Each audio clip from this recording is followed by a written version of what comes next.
मानसरा में जलसे खे खिताब कंदे बिलावल भुट्टो ज़रदारी चयो त कुछ ॾींहं अॻु जीटी रोड ते तमाशो लगायो वियो। मियां साहब जूं दाहूं कूकूं बि सभिनी ॿुधियूं। अॼुकल्ह मियां साहब इनकलाब वोट जी इज़त जी ॻाल्हि करे रहियो आहे ऐं तकरीरुनि में माण्हुनि खां वचन वठी रहियो आहे। मियां साहब का चीखना चिल्लाना सुना होगा।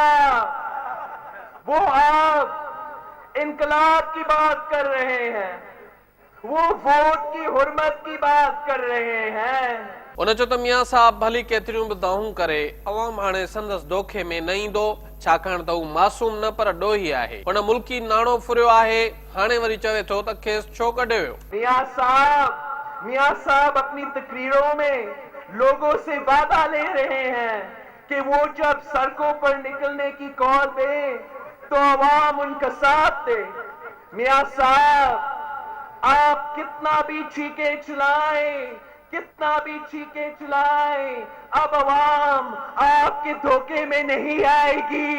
पीपी चेयरमैन चयो त इनकलाब जो लफ़्ज़ मियां साहब जे वातां सुठो नथो लॻे, छाकाणि त हू विगोड़ी ऐं साज़िशी त थी सघे थो पर इनकलाबी नथो थी सघे। मियां साहब, इनकलाब का लफ्ज़ आपके मुंह से अच्छी नहीं लगता।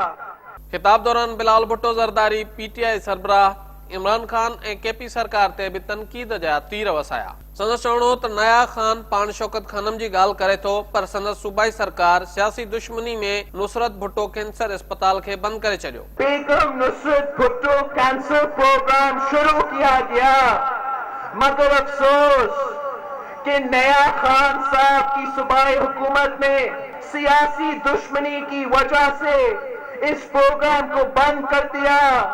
बिलावल भुट्टो ज़रदारी चयो त खान साहब खे बेगम नुसरत भुट्टो जो नाव नथो वणे त उन जो नालो बि शौकत खानम रखी छॾे।